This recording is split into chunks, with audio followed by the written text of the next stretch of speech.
날마다 나의 서원을 이행해야 된다. 그래서 오늘 본문의 제목이 날마다 서원을 갚는 신앙이다라는 제목의 말씀으로 하나님의 말씀을 시중을 들도록 하겠습니다. 시편 61편의 배경을 좀 볼게요.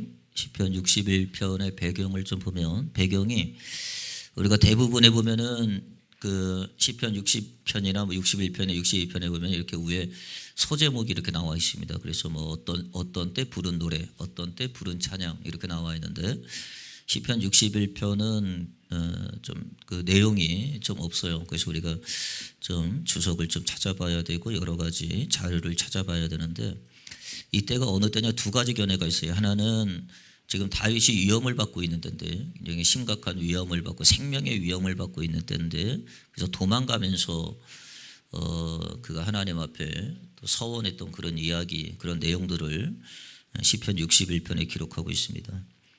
첫 번째 견해는 사울에 의하여 추격을 당할 때 도망 다닐 때 사울에 의하여 도망을 다닐 때 쓴 거다라고 하는 하나의 견해가 있고요. 또 하나의 견해는 다윗의 아들 자기 아들 압살롬 반역에 의해서 도망갈 때 그때 기록한 시다라고 하는 그런 견해가 있습니다. 그런데 더 많은 견해는 압살롬의 반란에 의해서 다윗이 도망 다닐 때 그래서 쓴 어떤 그런 다윗의 기도문이다라고 할 수 있습니다. 그래서 우리가 볼 때 시편 61편을 보실 때는 뭐냐면 압살론에 의해서 많이 도망다니고 있을 때 힘들어할 때입니다. 배경을 한번 볼게요. 이때가 어느 때인지 사무엘하 15장 13절 14절에 이게 배경이 될 텐데요. 전령이 다윗에게 와서 말하되 이스라엘의 인심이 다 압살론에게로 돌아갔다. 그러니까 이미 압살론이 굉장히 지혜가 있는 자라서 사람들의 아주 사람을 잘 자기 편으로 잘 이끌죠. 그래서 대부분의 사람들을 자기 쪽으로 이끌어서 반역을 할 수 있는 준비를 다 해놨고요. 그리고 그 이야기가 다윗에게 들어갔죠. 14절에 보니까 다윗이 예루살렘에서 함께 있는 그의 모든 신하들에게 이르되 일어나 도망하자. 도망가야 되는 거 생명의 위협을 느끼고 도망하자. 그렇지 아니하면 우리 중 한 사람도 압살론에게서 피하지 못하리라. 빨리 가자. 두렵건대 그가 우리를 급히 따라와 우리를 해하고 칼날로 성읍을 칠까 하노라. 그래서 일어나 도망가자라고 했던 그런 모습을 우리가 좀 상기하면서 이 본문이 얼마나 위급한 때인지 얼마나 긴박할 때인지 그리고 이 환경 자체가 다윗에게 정말 생명의 위협을 느끼는 그런 때입니다. 이때 이제 다윗이 도망가면서 그가 기도했던 기도문이 서원하며 기도했던 기도문이 61편입니다. 오늘 본문의 말씀이거든요. 시편 61편 1절 다시 볼게요. 2절 하나님이여 나의 부르짖음을 들으시며 내 기도에 유의하소서. 내 마음이 약할 때에 땅끝에서부터 주께 부르짖으오니 나보다 높은 바위에 나를 인도하소서. 지금 다윗은 어디에 있냐면 땅끝에 서 있는 이건 땅끝이라고 하는 말이 어떤 의미냐면 그런 느낌을 받을 때 있잖아요. 여러분도 인생 가운데 살면서 땅끝이라고 하는 느낌을 받을 때가 있잖아요. 어떻게 보면은 벼랑 끝이고 어떻게 하면은 절망의 끝이고 어떻게 하면은 인간의 방법으로는 한계 지점에 이를 때 한계점에 이뤘을 때 이때가 다윗이 말하는 땅끝이라고 하는 이런 표현을 지금 쓰고 있는 겁니다. 우리가 인생을 살다 보면 그런 적 많이 있죠. 그죠? 이렇게 이제 우리 젊은 친구들은 또 살아보면 이제 알겠지만 또 이미 또 살아본 사람들은 야 인생 끝이라고 생각하는데 그 끝에서 다시 하나님의 도움을 받고 회복되어지는 사람도 있을 것이고 그 끝에서 잘못된 판단을 하는 바람에 인생이 나락으로 떨어지는 그런 사람도 있을 것이고 다양한 그러한 사례들을 우리가 보게 되죠. 우리가 땅끝에 있을 때 세 가지 선택지가 있습니다. 성경에 보니까 땅끝에 있을 때 우리가 세 가지 선택지가 있는데 첫째는 뭐냐면 도망가거나 포기하거나 회피하거나 그거겠죠. 그래서 뭐 포기하는 거지. 인생을 포기하고 뭐 자살을 하는 사람들도 있죠. 그래서 땅끝에 서 있는 사람들이 그래서 뭐냐면 자살을 하는 거죠. 왜냐하면 더 이상 방법이 없다. 인간의 한계점, 인생의 한계점에 이르니까 야 이거 뭐 어떻게 피할 방법도 없고 뭐 어떻게 해결할 방법도 없고 더 이상 뭐 힘을 쓸 방법도 없으니까 사람들이 그래서 자살을 하는 것 같아요. 사람들이 왜 자살을 하느냐? 한계점에 도래했으니까. 어떤 뭐 그래서 이런 방법도 쓰는 거죠. 뭐 도망가거나 포기하거나, 뭐 죽음이라는 게 포기하는 거 아니겠어요? 포기하거나. 우리가 그 중에 잘 우리가 아는 사람 중에 엘리야도 마찬가지죠. 엘리야는 굉장히 하나님의 능력자잖아요.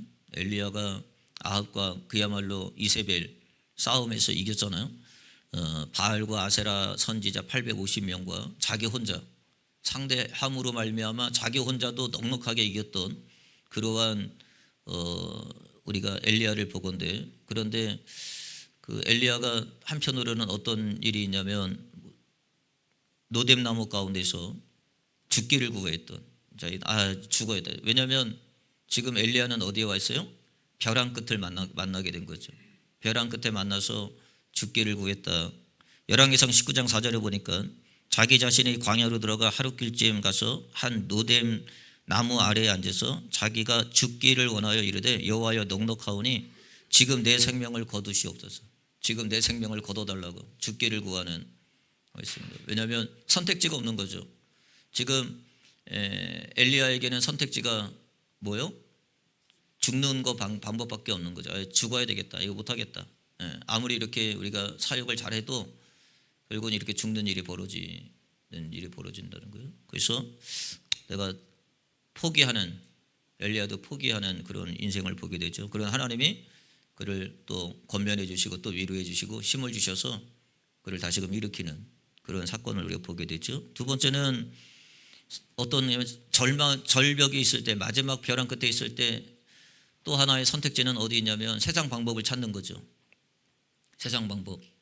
그래서 뭐 점쟁이를 찾아간다든 등, 뭐 무속신앙에 의지를 한다든 등, 아니면 사람에게 어떤 기대를 건다는 등 그런 방법이 있을 거 아니겠어요? 그래서 그 벼랑 끝에 있을 때 사울이라고 하는 사람은 뭘 선택했느냐? 야, 이거 안 되겠다. 무속의 힘을 빌려야 되겠다. 그래서 무당을 찾아가죠.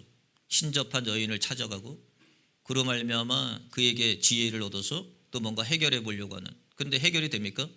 해결이 안 되죠.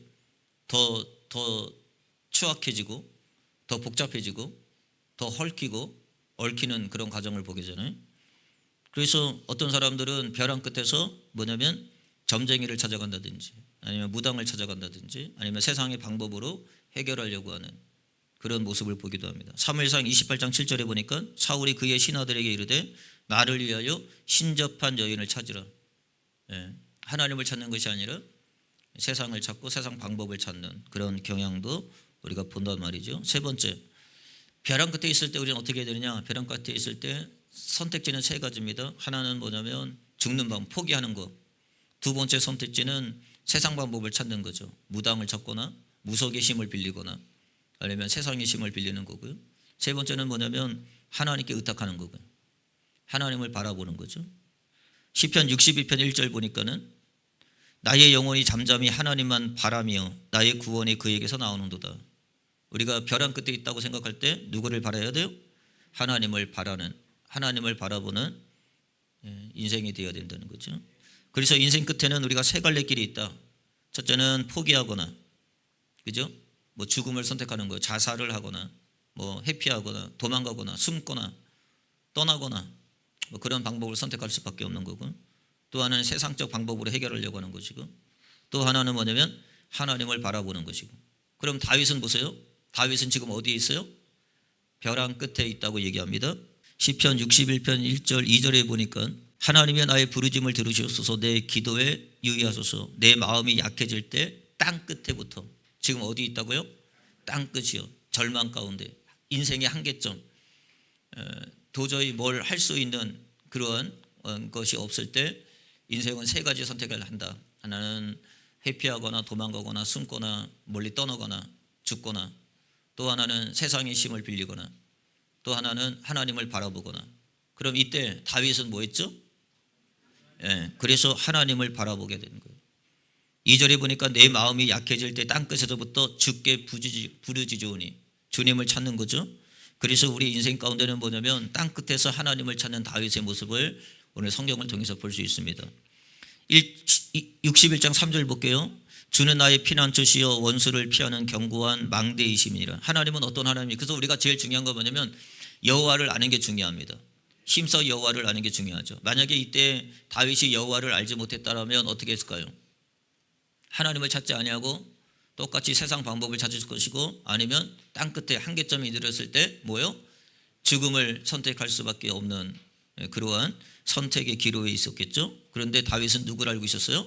하나님을 알고 있었다는 거예요. 우리도 굉장히 중요한 거예요. 하나님을 안다는 게 이만큼 중요한 거예요. 예. 우리가 땅 끝에 있다 할지라도 하나님을 알면 우리 하나님은 회복시켜 주시고, 하나님은 다시금 역전시켜 주시고, 하나님은 다시금 일으켜 세워 주시고, 하나님은 다시금 그로 하여금 그 자리에 앉혀 주시는, 높여 주시는 하나님의 은혜를 발견하게 됩니다. 그래서 여기 피난처라고 하는 말이, 하나님은 나의 피난처가 되신다. 피난처가 되는 게 뭐냐면 가려줄 곳이라는 것이고 숨을 곳이 있다는 것이. 여러분, 아무리 죄를 져도요, 죄는요, 우리가 회개한다고 죄는 없어지는 게 아니에요. 죄는 가리워주는 거예요. 죄는 가리워지. 하나님은 우리의 은혜로 다 뭐냐면 우리를 가리워줄 수 있어요. 그러니까 뭐냐면 피난처가 되시는 거죠. 시편 91편 2절에 보니까 나는 여호와를 향하여 말하기를 그는 나의 피난처시요 나의 요새시요 내가 의뢰하는 하나님이라. 하나님은 우리의 피난처가 되신다. 하나님은 숨을 수 있는 곳이 있다. 안전한 처소가 된다. 또 하나는 뭐라고 그랬냐면 하나님은 우리의 견고한 망대가 되신다고 그랬어요. 견고한 망대라고 하는 말은 미그달이라는 단어인데, 이 미그달이라는 단어는 뭐냐면 얼마든지 방어용의 성벽이라고 하는 말이고 높은 요새라고 하는 말이죠. 그래서 잠언서 18장 10절에 보니까 뭐라고 그랬냐면 여호와의 이름은 견고한 망대라. 하나님이 누구냐면 하나님은 견고한 망대라는 거예요. 하나님은 요새가 되어주시고, 하나님은 나의 산성이 되어주시고, 하나님은 우리의 삶 가운데 모든 방어할 수 있는, 지금 여러분 보세요. 지금 다시 이란하고 또 이스라엘하고 지금 또 전쟁이 나가지고 이게 탄도 미사일을 쏘잖아요. 그런데 이스라엘은 그 방어 돔이 있어가지고 말이에요. 오는 즉시 요격해가지고 떨어뜨리는데도 200발, 300발 이렇게 쏘니까는 감당을 못하는 거죠. 그러니까는 어느 거는 또 마을에 떨어져가지고 피해를 보기도 하고 사상자가 나기도 하고 생명의 위협을 느끼기도 하잖아요. 그런데 우리 하나님은 어떤 하나님이냐면 우리 하나님은 견고한 망대가 되신다. 그래서 성도는 반드시 땅 끝에 있을 때 뭘 해야 되느냐? 선택지가 세 가지인데 여러분들은 하나님을 바라봐야 되고, 하나님께, 왜냐? 하나님은 얼마든지 우리의 삶을 가려주실 수 있고, 얼마든지 책임져 주실 수 있고, 얼마든지 방어해 줄 수 있고, 얼마든지 그 하나님은 우리의 삶 가운데 회복의 은혜를 주신다. 사실이죠? 자, 우리가 잘 아는 것처럼 요나도 마찬가지죠. 요나도 물고기 뱃속에 들어갔다고 하는 것은 어디에 있다는 거예요? 땅 끝에 있다는 거예요. 그죠? 헤어나올 수 없습니다. 방법이 없잖아요. 방법이 없습니다. 그냥 모르겠다. 죽으면 죽어야지. 그냥 그 환경을 회피하거나 아니면 다른 자기가 믿던 신에게 구하거나 그렇지 아니하고 여기서 뭐 하느냐? 하나님을 찾죠. 하나님을 바라보고 하나님께 기도하는 모습이 나옵니다. 내가 받은 고난으로 말미암아 여호와께 부르죠. 내가 받은 고난으로 말미암아 누구를 불러요? 하나님을 부르고요. 욥기 2장 7절에 보니까, 요나서 2장 7절에 보니까 내 영혼이 내 속에서 피곤할 때에 내가 여호와를 생각하다. 그때 누가 생각나냐면 여호와가 생각이 나는 거죠. 그때 성도는 뭐가 있어요? 회복이 있다. 그래서 인생은 벼랑 끝을 만나게 된다. 그런데 벼랑 끝에 만났다 할지라도 하나님이 생각이 나야 된다.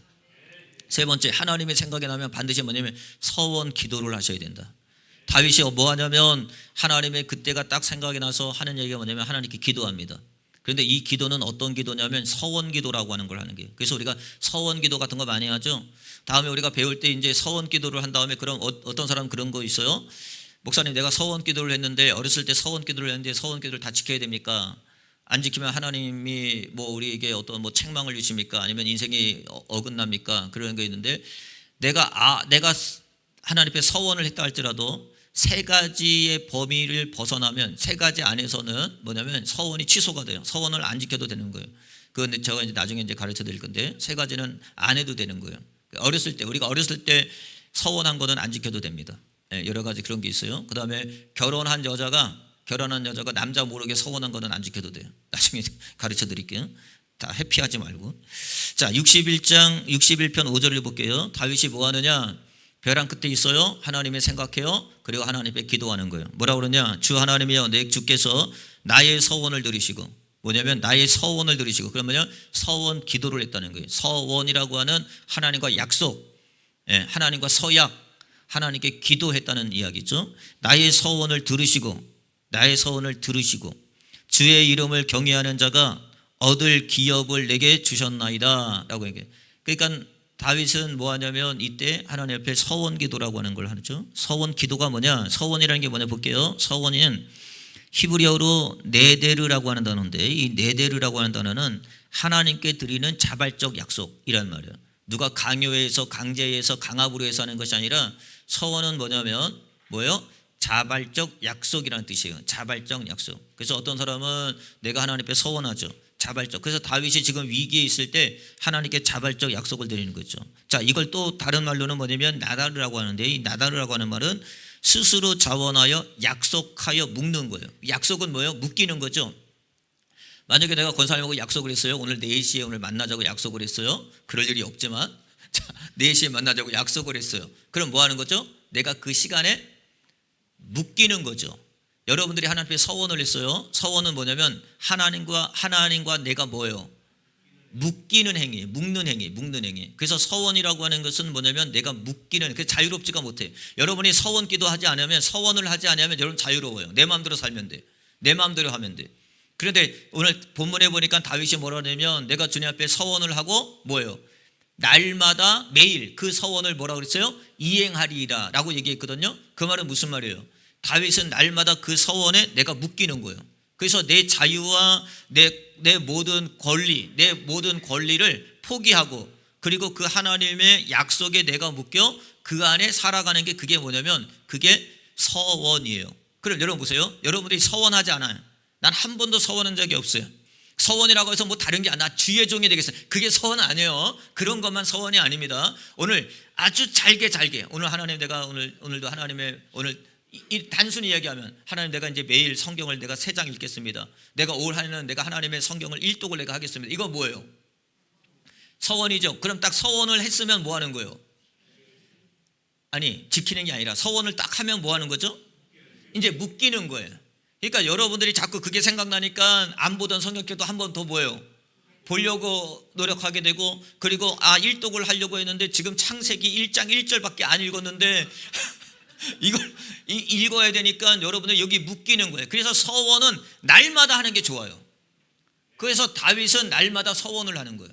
서원은 뭔가 특별한 경우에, 특별한 이유가 있어서, 뭐 하나님 내가 성전을 내가 짓겠습니다, 내가 뭐 주의 종이 돼가지고 내가 선교사로 내가 가겠습니다, 이런 거 말고, 이런 거 안 해도 여러분들이 삶 가운데, 생활 가운데, 오늘 일상 가운데 하나님 앞에 하나하나 내가 서원을 하는 거예요. 만약에 담배를 피는 사람이 있어요. 그런데 하나님 앞에 서원하는 거예요. 하나님 내가 3갑을 피는데 내가 1갑만 피겠습니다. 그럼 서원한 거예요. 그럼 내가 뭐예요? 담배를 필 때마다 뭐예요? 세죠. 셀 거 아니에요. 17개. 내가 이제 3개 남았어. 그럴 거 아니에요. 여러분 술도 마찬가지죠. 내가 이제 술은 내가 뭐 한 3병을 마셨는데 내가 이제 1병만 마시겠습니다. 그럼 뭐예요? 묶이는 거죠. 그러다가 더 뭐예요? 이제 담배도 내가 3갑에서 2갑으로, 하나님 내가 이제 담배를 완전히 끊어보겠습니다. 뭐 하는 거죠? 그러면요? 서원인 거예요. 그게 뭐라고요? 서원이라고요. 그럼 그게 뭐 하는 거예요? 묶이는 행위예요. 그럼 내가 그 서원을, 그러니까 여러분이 서원을 하지 않으면 묶일 이유가 없어요. 내 자유야. 서원을 하지 않으면 내 자유가 상실되지 않아요. 내 권리가 박탈되지 않아요. 근데 서원을 하는 동시에 뭐냐면 자유가 부자연스러워요. 그 다음에 나의 권리가 뭐예요? 박탈이 돼. 그러니까 성도는 뭐냐면 서원이 있는 성도와 서원이 없는 성도는 다른 거예요. 신앙 자체가 달라요. 차원이 달라요. 질이 달라요. 내용이 달라요. 그 안에 생명이 달라요.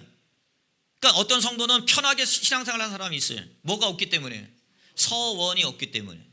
그런데 어떤 성도는 매일매일 하나님 말씀에 묶여서 내 자유와 내 권리가 박탈됨에도 말미암아, 그럼에도 불구하고 이건 뭐예요? 누구에 의해서가 아니라 이건 뭐예요? 자발적인 거죠. 스스로 자원적으로 하는 거예요. 그래서 그러면서도 기쁜 거야. 그러면서도 감사한 거예요. 그러니까 성도는 뭐냐면 서원이 있는 성도와 서원이 없는 성도는 너무나 다른 거예요. 그래서 오늘 본문의 다윗은 뭐예요? 매일 날마다 내가 서원을 뭐 한다고요? 이행한다. 내가 지키겠다고 하는 거예요. 그건 뭐예요? 날마다 뭐가 있던 거예요? 서원이 있는 거죠. 자, 야곱이 서원하죠. 창세기 28장 20절 22절 보니까 야곱이 서원하여 이르되, 한나도 우리가 잘 알죠. 우리가 성경에 보면은 서원한 사람들이 굉장히 많죠. 대표적인 인물이죠.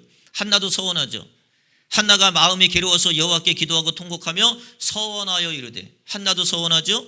우리가 잘 아는 입다도 잘못된, 이건 잘못된 이제 서원인 거죠. 예, 그럼에도 불구하고 서원은 하죠. 자기 그래서 나중에는 무남동녀를 번제로 이렇게 드리는 엄청난 일들을 벌이죠. 자, 그가 여호와께 서원하죠. 예, 그렇습니다. 서원하죠. 자, 그럼 서원하는 서원 기도의 세 가지 신앙의 의미를 한번 살펴보는 말이에요. 이게 중요한 거예요. 이제 저와 여러분들은 내가 그러면 서원을 했다고 하는 의미가 뭐냐, 세 가지 의미를 찾아볼게요. 첫째는 뭐냐면, 서원은 무슨 행위냐? 서원은 주고받는 행위다. 이게 서원이에요. 그래서 약속, 이건 자발적 행위인데, 저 보세요. 약속이죠. 자, 약속을 했어요. 그럼 약속은 뭐예요? 예, 약속은 상대가 있죠. 그죠? 한편에서만 약속하는 게 아니잖아요. 쌍방의 약속이 있기 때문에 서로 지켜야 될 약속이 있는 거죠. 먼저는 서원은 뭐냐면 주고받는 행위다. 자, 먼저는 우리는 뭐냐, 줄 수 있는 게 없어요. 하나님께 받아야만 줄 수가 있어요. 그래서 우리는 먼저는 하나님이 우리에게 주시겠다고 하나님이 서원을 하셨어요. 잘 들으세요. 하나님이 먼저, 우리는 줄 수 있는 자가 안 돼. 우리는 줄 수 있는 자가 안 돼요. 근데 줄 수 있는 방법이 있어요. 뭐 하면 줄 수 있어요? 받으면 줄 수 있어요. 그죠? 그래서 뭐 하냐면, 먼저 하나님이 우리에게 주시겠다고 하나님이 우리에게 뭐 하냐면 서원을 해주셨어요. 아셨죠? 하나님이 우리에게 주시겠다고 먼저 서원을 해주신 거예요. 자, 레위기 26장 3절 5절 말씀 볼게요. 너희가 내 규례와 계명을 준행하면 내가 너희에게 철을 따라 비를 주리니, 준다고 하는 하나님이 우리에게 서원을 해주신 거예요. 내가 주겠다. 뭘 하지 않았는데 하나님이 주시겠다는 거예요. 땅은 그 산물을 내고 밭은 나무는 그 열매를 맺으리라.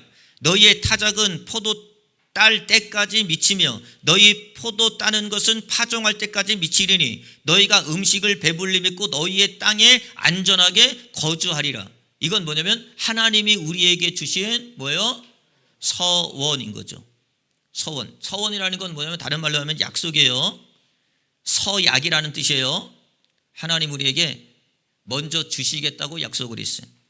또 레위기 26장 9절 볼게요. 내가 너희를 돌보아 너희를 번성하게 하고 너희를 창대하게 할 것이며 내가 너희와 함께 한 내 언약을 이행하리라. 하나님 우리를 뭐 해주신대요? 돌봐주신다는 거죠. 하나님 우리에게 서약을 했어요. 그리고 하나님이 뭐라고 그랬어요? 내가 너희와 함께 한 내 언약을 뭐 한다고요? 다 이행하리라. 약속을 지키시겠다는 거예요. 그럼 하나님도 뭐 한 거예요? 이 약속에 뭐 한 거예요? 묶이는 거죠.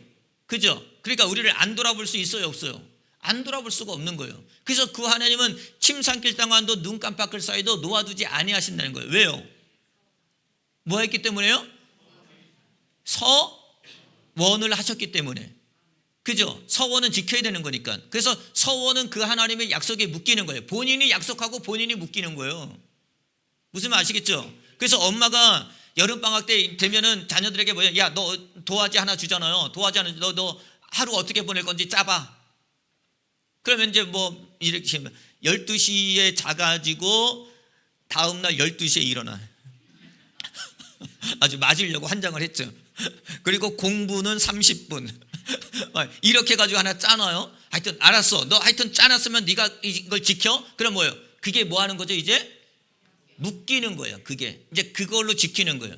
근데 신앙생활에 있어서 서원이 없는 사람은 묶일 이유가 없어요. 담배를 피던 술을 마시던 놀러를 가던 뭘 하던 아무런 상관이 없어. 개의치가 않아. 내 자유, 내 권위가 아직도 살아있는 거예요. 그런데 성도는 점차적으로 전집적으로 서원을 하게 되어 있어요. 왜? 벼랑 끝에 가면 반드시 그렇습니다. 서원을 하게 되어 있어요. 그러면 내가 그 서원에 묶이는 거예요. 그럼 먼저는 뭐냐면 하나님이 우리에게 주시는 거예요. 자, 우리 하나님이 뭘 주신다는 거예요? 위에서 모든 비를 내려서 우리에게 소출이 있게 하신다는 거예요. 그럼 하나님이 주시는 거죠. 그리고 소출만 있게 할 뿐만 아니라 하나님은 저와 여러분들 돌봐 주신다고 얘기하고 있어요. 하나님은 돌봐 주신다 얘기했어요. 그런데 그 이야기를 듣던 어떤 사람들이, 어떤 종자들이 이렇게 하는 거예요. 나만 받아요 하나님? 나도 좀 주님께 드리고 싶어요. 아니 내가 이렇게 받았는데 하나님이 이렇게 주셨는데 나도 하나님께 드리고 싶어요 말하면 뭐예요? 서원이 되는 거예요. 그럼 나도 하나님께 약속해야 되는 거예요. 그게 바로 레위기 27장 1절로 2절 말씀이에요. 자 볼게요. 여호와께서 모세에게 말씀하여 이르시되 이스라엘 자손에게 말하여 이르라. 만일 어떤 사람이 보세요. 만일 어떤 사람이 사람의 값을 여호와께 드리기로 분명히 서원하였으면 나도 하나님께 드리고 싶어서 서원을 했어요.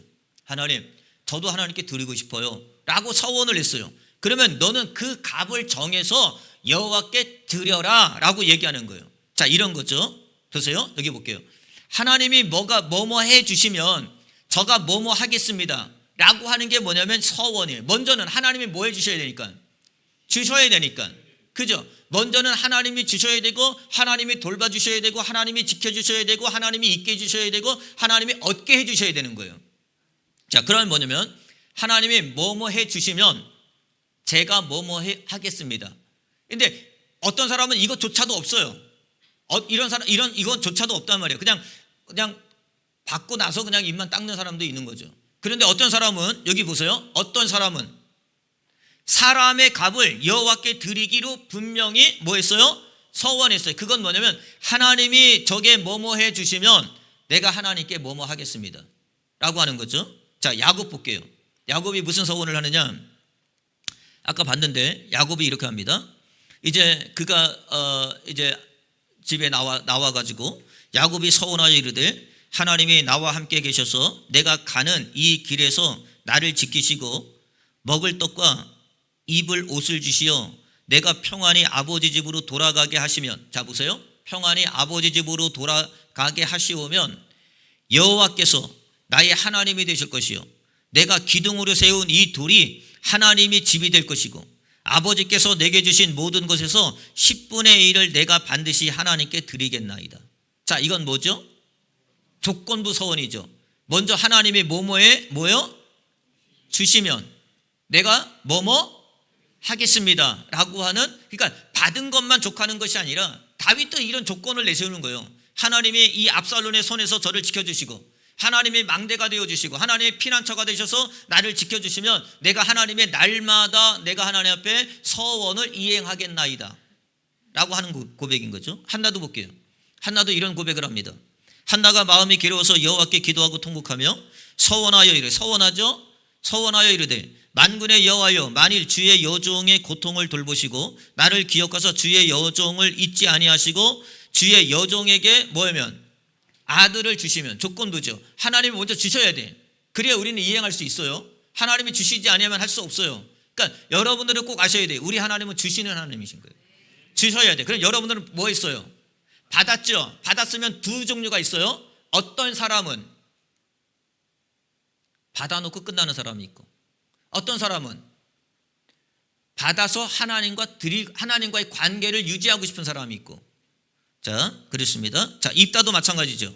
입다도 마찬가지죠. 암몬의 손에서 우리를 건져주시면 암몬의 자손을 내 손에서 건져주시면 내가 하나님 앞에 번제로 처음 나와 있는 환영했던 하나를 하나님 앞에 드리겠나요? 엄청난 번제를 하죠. 오늘 본문에 보면 다윗도 마찬가지죠. 다윗도 뭐예요?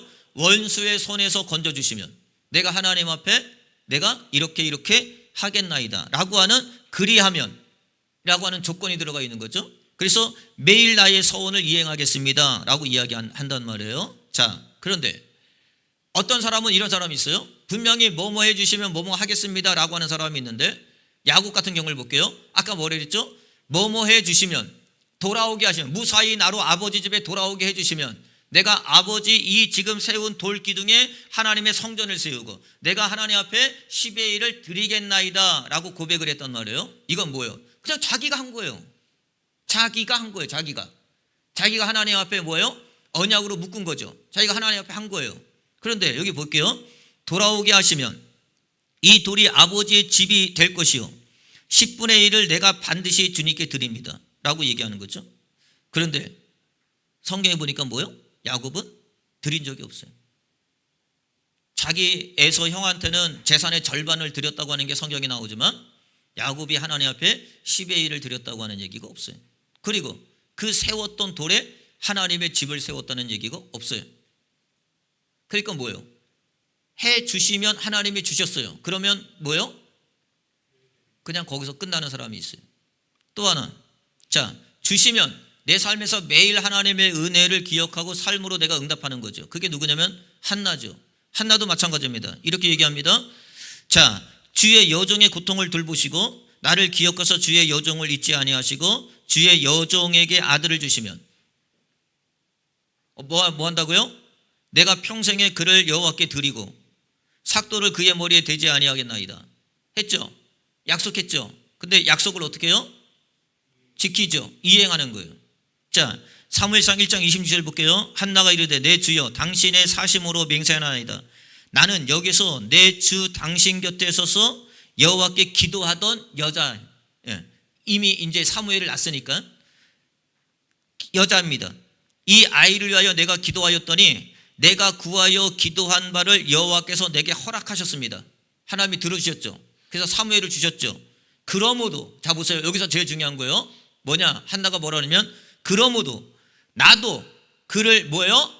여호와께 드리니라. 어떤 사람은 하나님 내가 주시면 내가 그렇게 하겠습니다 라고 얘기했는데 막상 하나님이 그렇게 해주셨어요. 뭐 본인이 얘기 안 하면 상관이 없는데, 그런데 불구하고 본인이 하나님의 은혜로 하나님이 지켜주시고 보호해 주시고 하나님이 간섭해 주시고 하나님이 인도해 주셨어요. 그런데 뭐예요? 입을 딱 삭는 사람이 있어요. 그런데 한나는 어떤 거예요? 하나님이 아들을 낳게 하시면 내가 하나님 앞에 드리겠나이다 약속했어요. 근데 실질적으로 하나님이 한나에게 뭘 줬어요? 아들을 주셨어요. 주셨더니 이 한나는 뭐예요? 그 약속을 뭐 하는 거예요? 이행하는 거죠. 그 약속을 지키는 거죠. 하나님 맞습니다. 내 삶에서 내가 하나님 앞에 내가 그렇게 서원했습니다. 그래서 서원은 어떤 관계냐면 주고 받는 관계예요. 자, 서원을 하잖아요. 반드시 여러분 보세요. 여러분이 서원이라고 하는 기도를 해요. 서원이라고 하는 기도를 해요. 그럼 하나님이 뭐 하세요? 보통 하나님이 다 주세요. 보통 하나님이 다 주십니다. 오늘 성경에 보니까 보통 하나님이 다 주시게 되어 있어요. 서원은 언제 하느냐 보니까 아주 간절할 때, 아주 긴급할 때, 정말 다 죽어갈 때. 여기 보니까 뭐예요? 전쟁에 정말 암논하고 싸워야 되는 거고, 그 다음에 물고기 뱃속에 있어야 되는 거고, 아이를 낳지 못하는 그런 인간의 한계에 봉착하게 된 거고, 지금 자기 아들한테 쫓겨나가서 피신당하며 지금 생사를 알 수 없는 그런 환경에 있을 때 이들은 다 뭐 하느냐? 한결같이 뭐예요? 서원을 합니다. 그러니까 하나님은 외면하지 않아요. 이런 기도는 하나님 모른 척하지 않습니다. 하나님은 등지지 않아요. 세상 사람도 그렇죠. 하나님은 더 안 그러겠어요? 아버지신데. 그래서 우리가 어떤 환경에 있을 때 가장 빨리 응답받을 수 있는 것은 뭐예요? 서원 기도하는 거예요. 하나님 그리해 주시면, 그리하시면 하나님 내가 이렇게 하겠습니다. 그런데 어떤 서원 기도는, 서원 기도라고 하는 것은 주고 받는 관계인데 하나님이 우리에게 주셨어요. 그럼 우리는 어떤 관계예요? 다시 하나님 앞에 드리는, 영광을 드리는, 삶으로 행위를 드리는, 약속을 드리는 그런 행위가 되어야 된다는 거예요. 그런데 어떤 사람은 그렇게 하는 사람도 있는가 하면 어떤 사람은 뭐예요? 그렇게 하지 않는 사람도 있죠. 누가복음 17장 12절에 보니까 10명의 나병 환자들이 주님 앞에 나와서 고침을 받죠. 그런데 그 중에 한 명만, 그죠? 그 중에 한 명만 뭐 하는 거예요? 돌아와서 하나님 앞에 감사하는 거죠. 무슨 관계가 돼요? 주고 받는 관계가 되는 거죠. 그런데 이들은 아홉 명은 어떻게 됐어요? 받는 관계만 되고 뭐 하진 않아요. 주는 관계는 되지 않았죠. 그러니까 지속이 안 되는 거예요. 거기서 끊기는 거죠. 그런데 한 명은 뭐라 그랬어요? 주님께서 이렇게 얘기합니다.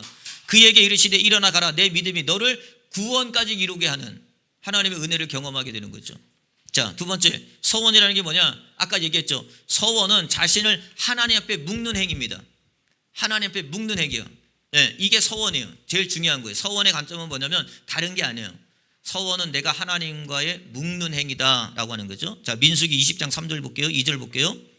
사람이 여호와께 서원하였거나, 보세요. 서원하였거나 결심하고 서약을 하였으면 뭐라고요? 깨트리지 말아라 그랬습니다.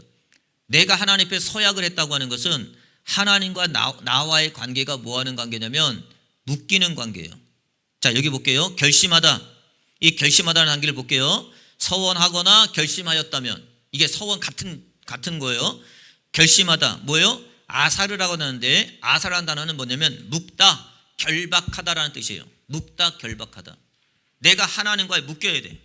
하나님의 말씀에 내가 묶는 거예요. 내 스스로가. 이건 뭐냐면 이거는 다른 사람에 의해서가 하는 게 아니에요. 그냥 뭐요? 자발적으로, 스스로, 자원적으로 하는 거예요. 이거는. 그러니까 내가 스스로 하나님의 말씀에 묶이는 거예요. 자, 이런 거죠. 사도행전 18장 18절 볼게요. 바울이 스스로 서원을 합니다. 자기가 아무런 이유가 없는데, 아까는 뭐냐면 그 서원이 주고받는 관계가 아니에요. 조건이 아니에요. 뭔가 위급한 상황이고 시급한 상황이고 이 환경을 모면해야 될 상황 때문에 하나님 앞에 주여 빨리 나 이 상황이 악화됐습니다. 나 죽습니다. 하나님 도와주세요. 내가 그러면 내가 하나님 앞에 내 생명 드리겠습니다. 이거는 하나님의 조건부적 이게는 서원의 가능성이 높은데 지금 이 본문에는 전혀 그런 과정도 아니에요.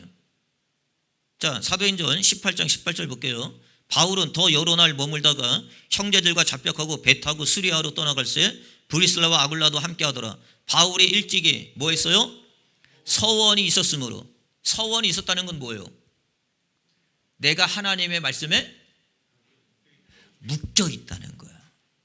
그러니까 자기 자유를 뭐예요? 포기하거나 자기 권리를 뭐예요? 주장하지 않는다는 거죠.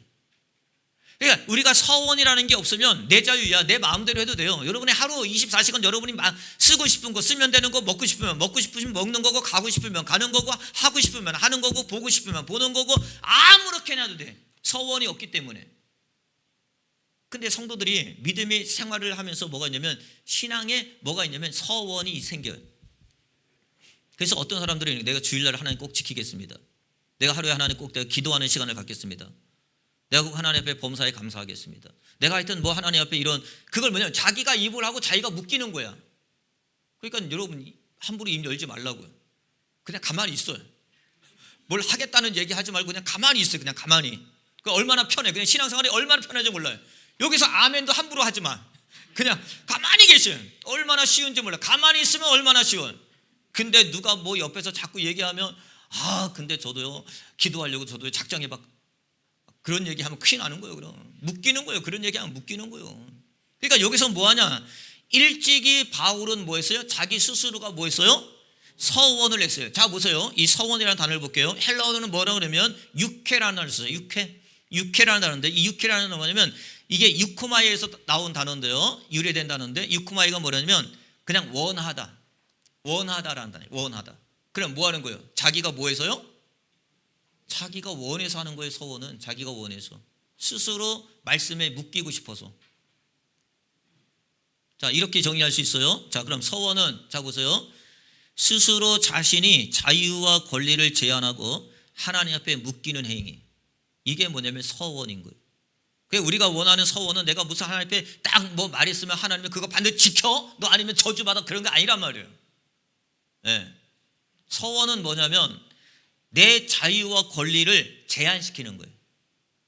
하나님 말씀에 묶이는 거예요.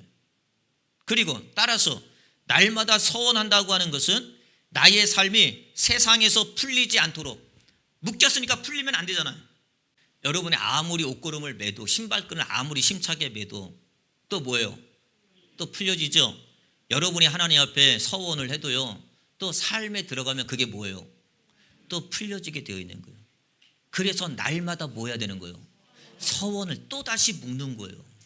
여러분들이 오늘 아침에 나갈 때 신발끈 조여 매듯이 축구할 때 운동장 나갈 때 신발끈을 조여 매듯이 여러분들이 세상에 나갈 때 다시 한번 이 매듭이 풀리지 아니하도록. 왜냐하면 풀리거든. 환경을 만나면 풀리게 되는 거고 세상의 그 이치를 만나면 그 사람들을 만나게 되면 그 환경들을 만나게 되면 그 조건들을 만나게 되면 언제 매였는지 이게 다 풀려지거든. 그러니까 뭐예요? 또 그때 내가 뭐 해야 되는 거예요?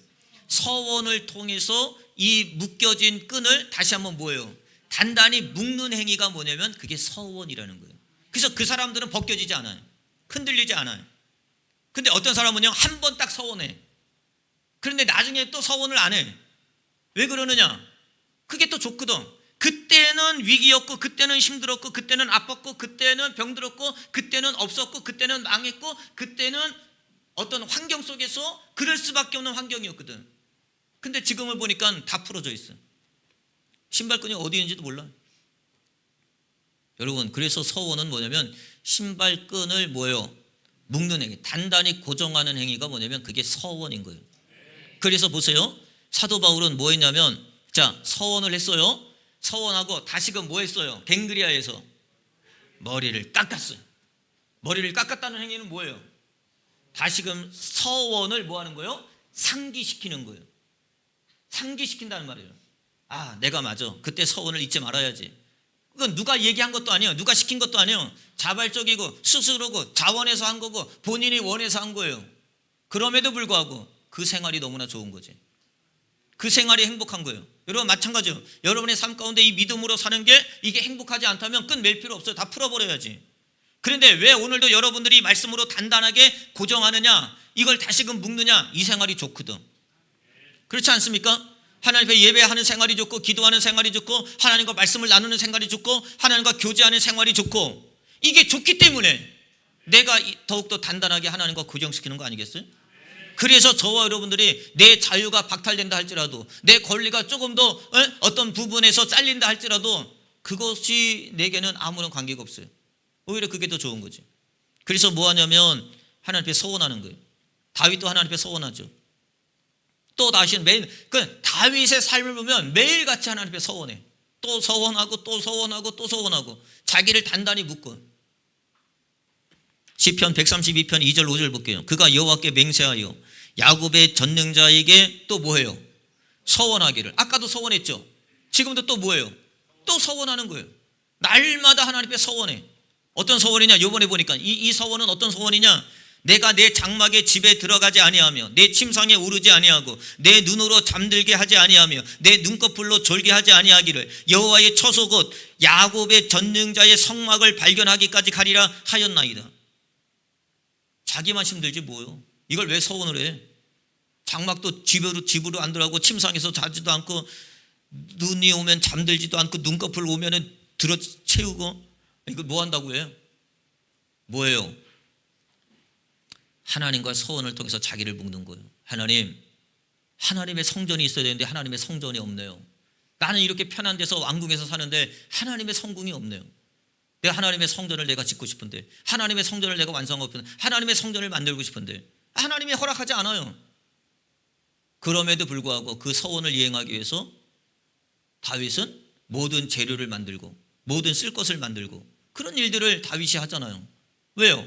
아니 그거 안 하면 이미 하나님이 안 한다 그랬으면 자기 편하게 그냥 살면 되죠. 근데 자기 인생에 뭐예요? 하나님의 성전에 쓸 여러 가지 재료를 준비하고 그 모든 것들을 인력을 준비하고 모든 기반 토대를 준비하는 게 이런 삶 아니겠어요? 자, 세 번째 서원은 뭐냐면 삶을 구별하는 행위입니다. 마지막으로 볼게요. 서원이 없으면요 삶이 구별이 되지 않아요. 그래서 나시리는 뭐냐면 서원하게끔 되어 있어요. 반드시. 왜냐하면 삶을 구별하기 위해서. 민수기 6장 2절 볼게요. 이스라엘 자손에게 전하여 그들에게 이르라 남자와 여자가 특별한 서원. 자, 벌써 서원을 해요. 어떤 서원을 하느냐? 나시린으로 서원을 해요. 나시린으로 서원을 한다고요. 나시린으로 서원한다는 건 뭐예요? 자기 몸을 구별하여 여호와께 드리고자 하면 그렇습니다. 우리가 날마다 서원이 있다고 하는 것은 뭐냐면 서원은 구별하는 행위예요. 하나님, 내가 성도인데, 내가 하나님의 자녀인데, 내가 그리스도인인데, 내가 신자인데 하나님 내가 세상과 구별하여 살겠습니다. 그러려면 뭐가 있어야 돼요? 반드시 서원이라는 게 필요한 거예요. 그래서 서원은 하나님께 속한 자로 살겠다고 하는 신분의 선언과 같은 거죠. 우리가 잘 아는 것처럼 내갑자손이 있죠. 내갑자손은 서원한 자손들이에요. 원래는 이 내갑자손은 내갑자손이 서원한 게 아니라 여호와김 시대 때에 그의 조상이 그 조상들이 서원했던 그런 이야기 아니겠어요? 그럼에도 불구하고 이 레갑자손들은 뭐냐면 자기 몸을 더럽히지 않겠다는 거예요. 하나님이 테스트를 한번 하죠. 에레미야 선지자에게 하나님이 나타나셔서 에레미야야 저 레갑자손들을 다 성전 안에 불러놓고 성전 안에서 술을 따라줘라. 포도주를 마시게 하라. 그렇게 얘기합니다. 야, 이거 웬일이야? 자, 그러니까 성경이 이렇게 얘기하죠. 에레미야 35장 1절 2절 볼게요. 유다의 요시야 왕의 아들 여호와김 때에 여호와께로부터 말씀이 에레미야에게 임하여 이르시되 너는 내갑 사람들의 집에 가서 그들에게 말하고 그들을 여호와의 집 한 방으로 데려다가 포도주를 마시게 하라 하시니라. 포도주를 마시래요. 그런데 이 레갑 자손들은 뭐라고 얘기하냐면 이렇게 얘기합니다. 35장 5절부터 10절 볼게요. 레갑 사람들의 후손을 앞에 포도주가 가득한 종지와 술잔을 놓고 마시라 권하매 그들이 이르되 우리는 포도주를 마시지 아니하겠노라. 레갑의 아들 우리 선주의 요나답이 우리에게 명령하여 이르기를 너희와 너희 자손은 영원히 포도주를 마시지 말며 너희가 집을 짓지도 말고 파종도 하지 말며 포도원을 소유하지도 말고 너희는 평생 동안 장막에 살아라. 그리하면 너희가 머물러 사는 땅에서 너희 생명이 길리라 하였으므로. 이미 이 조상들이 약속한 거고 이 조상들이 서원한 거고 이 조상들이 이행한 거예요. 그런데 여전히 그 레갑 자손들도 여전히 세상과 구별하기 위해서 날마다 그 서원을 자기네들이 뭐하고 있어요? 지키고 살고 있더라는 거죠. 그러니까는 서원이 없으면 보세요. 서원이 없으면 결국 뭐예요? 이러한 여러 가지 요구 사항에 직면했을 때 때로는 세상에 어떤 요구를 받았을 때 뭐예요? 그 요구에 뭐 할 수 없어요? 응할 수밖에 없죠. 응답할 수밖에 없죠. 손을 내밀 수밖에 없죠. 그런데 이미 이들은 뭐 한 사람이에요? 레갑 자손들은 뭐 한 사람이에요? 서원을 이행하고 있어요. 서원을 이행하니까 서원을 한 사람들이고 서원을 이행하는 사람들이고 그러니까 뭐예요? 이들은 나실린으로 뭘 해요? 구별하는 삶을 살고 있더라는 거죠. 자, 그렇습니다, 여러분.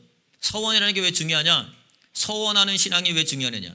시편 61편 8절 오늘 본문의 말씀 볼게요. 그리하면 내가 노래로 주의 이름을 영원히 찬양하며 날마다 주의 서원을 이행하리이다. 뭐 한다고요? 날마다 주의 서원을 이행한다고 이야기하고 있습니다. 자, 그건 무슨 말이에요? 자, 내가 하나님 앞에 받았음을 인정하는 거예요. 첫째는 서원은 내가 하나님께 뭐예요? 받았음을 인정하는 거예요. 그러니까 내가 받기만 하면 돼요? 안 돼요? 아니죠. 그래서 뭐 한다는 거예요? 하나님 앞에 주는 자가 되는 거죠. 받는 자가 돼요. 먼저는 하나님 앞에 받는 자가 돼야 되는 거예요. 그리고 하나님 앞에 내가 드리고 싶은 거예요. 그런 대상인 거고요. 자, 두 번째 서원은 뭐예요? 내가 하나님의 말씀에 묶이는 행위란 말이에요. 묶이는 행위예요. 그 묶이는 행위라는 건 뭐예요? 내 자유와 내 권리를 뭐예요? 네, 포기하는 거예요. 그럼에도 불구하고 이게 뭐예요? 자발적인 거예요. 그래도 불구하고 이게 뭐예요? 더 좋은 거죠. 그래서 서원이 필요한 거예요. 세 번째, 서원은 뭐예요? 서원은 하나님 앞에 거룩하게 구별되게 사는 거예요. 여러분들이 서원이 없는 신앙은 아무렇게나 삽니다. 서원이 있는 신앙은 그래도 구별되며 삽니다. 그래서 서원은 언제 해야 돼요? 특별한 날에요? 부흥회 할 때요? 날마다 하셔야 돼요. 오늘 여러분이 스스로 오늘 서원을 해보세요. 내가 오늘 어떤 서원, 자그마한 것도 괜찮아. 날마다 자그마한 것도 괜찮아요. 하나님, 내가 오늘 성경을 한 장이라도 내가 꼭 읽겠습니다. 한번 해보세요. 따라서 하세요. 하나님, 성경을 내가 10장 읽겠습니다. 정신 바짝 차리고 들으세요. 말하면 서원했잖아. 그럼 뭐 해야 돼요? 이제 내가 이 약속에 뭐 해야 돼요? 묶이는 거예요. 그럼 여러분은 뭐예요?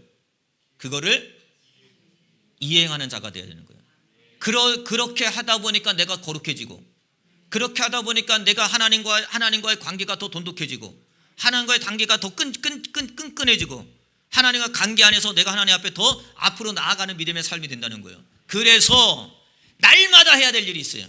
그게 뭐냐면 서원이에요. 날마다 하세요. 그냥 기도만 하는 게 아니에요. 하나님, 내가 이렇게 하면 이렇게 하겠습니다 라고 하는 하나님의 서원적 기도를 통해서 여러분들의 모든 믿음이 회복이 되어지고 날마다 서원하는 자가 되기를 주의 이름으로 축원을 드립니다. 기도하겠습니다.